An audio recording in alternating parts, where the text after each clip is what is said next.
when I talk to people about doing the future authoring program, they often put it off. And it's not surprising because it's hard. But it's more than that. They think, well, I don't know how to write. I'm going to do a bad job. I don't really like assignments. I'm going to have to do it perfectly. I need to wait till I have enough time. And like one of those is enough to stop you cold, and all 5 of them, you're just done. And so I tell people, do it haphazardly, a tiny bit at a time, and badly. Because you can do that. I tell my students when they're doing their thesis, master's thesis, write a really bad first draft. And then we have a little conversation about that, because they don't think I mean that. Because it sounds like a cliche in some sense. It's not a cliche. It's not a cliche at all. It means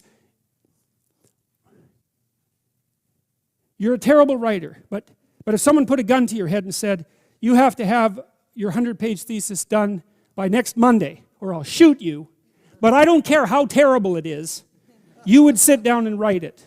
And the thing is, then you have it, right? Then you have something, and then you can fix it. You can iterate and fix it. That bad first draft, that's the most valuable thing, and so that's what you need. You need a bad first draft of yourself. And there's an idea that Jung developed about the trickster and the jester, the comedian, right? That the trickster is the precursor to the savior. That's one of the things I learned from Jung that was just, it's so unlikely. You'd never think that. It's so amazing that that might be the case. But the satirical and the ironic and the troublemaker, the comedian, the fool is the precursor to the savior. Why? Because you're a fool when you start something new. And so if you're not willing to be a fool, then you'll never start anything new. And if you never start anything new, then you won't develop. And so the willingness to be a fool is the precursor to transformation. And that's the same as humility. And so if you're going to write your destiny, you can do a bad first job. You're going to get smarter as you move forward.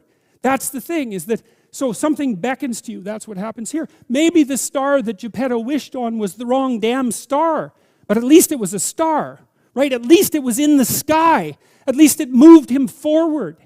And so you say in your life, well, something grips you and fills you with interest. And you think, well, should I do that? And the answer is, if not that, then something. What if it's a mistake? It's a mistake. Rest assured. What do you know? You're going to stumble around, right? And what's going to happen is this. You're going to move, you're going to not stay in stasis. You're not going to wander around in circles. And I see people like that. They said, well, I never knew what to do, and now I'm 40. It's like, that's not so good. That's not so good. And you might say, well, and there is a literature, too, that suggests that people are a lot more unhappy when they look back on their lives about the things they didn't do than they are about the mistakes they made while they were doing things. And so that's really worth thinking about, too, because there's redemptive mistakes. And a redemptive mistake would be a mistake that you make when you go out and try to do something. You know, you think, okay, I'm going to try to do this. When you're not good at it, you make a bunch of mistakes. It's like, well, what's the consequence? If you pay attention, is you're not quite so stupid anymore. That's the thing, is you've been informed by the results of your errors. And so what happens is you follow the beacon, you follow the light. And you're blind, so you don't know where the light is. It's dimly apprehended only, and you're afraid to follow it. But you decide to take some stumbling steps towards it. And as you take stumbling steps towards it, you become illuminated and enlightened and informed because of the nature of your experience, because you're pushing yourself beyond where you are, and you're going into the country that you have not yet been in, and you learn something. And so what happens then is the star moves. You move 10 feet towards it and you think, no, that's not right. I didn't get it right. It isn't there, it's actually there. And so then you see it somewhere else and you shift yourself slightly and you move forward. And that's what happens, is that you continue as you change. The thing that guides you forward moves, right? It's like God in the desert in Egypt, the pillar of light that you're following. It's moving. It's not a permanent thing.